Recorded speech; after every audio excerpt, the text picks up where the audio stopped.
It's Monday, August 16th. I'm Jim Hummel with your KATC News Brief. I stand squarely behind my decision. After 20 years, I've learned the hard way that there was never a good time to withdraw U.S. forces. Amid chaos in Afghanistan, President Biden is standing by his decision to withdraw U.S. troops. The Taliban is now taking over that country. The U.S. is deploying 6,000 troops, though, to help evacuate U.S. citizens and allies. A Lafayette attorney is now facing charges in connection to a hit-and-run boat crash on False River last weekend. Chris Richard was arrested today. According to Wildlife and Fisheries, Richard was driving a pontoon boat that collided with 3 children who were on a tube being pulled by another boat. Witnesses say Richard stopped and checked on the children, then got back in the boat, went to shore, and then drove home to Cairncrow. One of the children was airlifted to a hospital with a broken pelvis. In our coronavirus coverage, COVID cases continue to increase in Louisiana. The Department of Health is reporting more than 13,000 new cases over the weekend and 65 new deaths. Hospitalizations continue to set daily records, and tonight nearly 3,000 people are hospitalized. Acadiana accounts for more than 2,600 of the new cases and 9 new deaths. On the vaccine front, since Thursday's update, more than 84,000 vaccine doses have been administered. On average, 39% of Louisiana is now fully vaccinated against COVID. Here in Region 4, which makes up most of Acadiana, on average 33% are fully vaccinated. Lafayette Parish leads the way with 37%. Acadia Parish has the lowest vaccination rate with about 26%.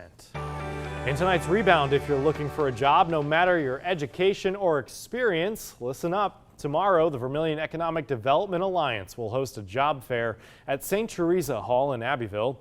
It's happening from 9 until noon, and there are jobs in healthcare, security, law enforcement, oil and gas, and this is a chance for people to showcase who they are in person, which may give them an advantage in the hiring process. We have employers that run great businesses and keep our economy going, even despite a pandemic. They need the employees need the work. Now that the federal unemployment benefits are expiring, we want to give people the opportunity to stay close to home, find jobs that they feel comfortable with, be able to meet the employers face to face, and make that transition a little bit less scary.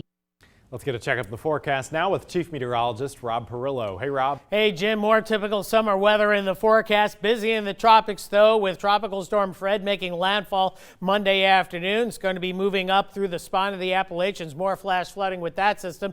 We have Tropical Depression Grace and Tropical Storm Henri, and farther out to the east, tropical wave and a tropical disturbance coming off the African coast. But none of these systems threatening our part of the world. Henri is going to be circling around in the open Atlantic, staying a tropical storm.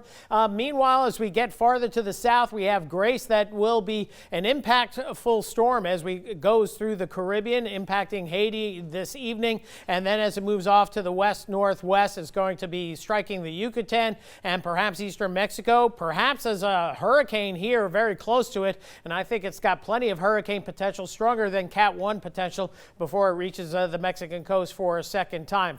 So for our weather, scattered storms, better chance of scattered storms over the next couple of days, and that's reflected in the forecast as we watch Grace staying to the south and high pressure builds in, keeping that system well south of us, and that is the good news for Acadiana. So rain chance 30-40% for Tuesday afternoon, 50 to 60% through midweek, but high pressure building in as we go toward the weekend. That means hotter temperatures and rain chances going down, and that heat index going up as well. That's it for news and weather for right now. We'll have more in another segment.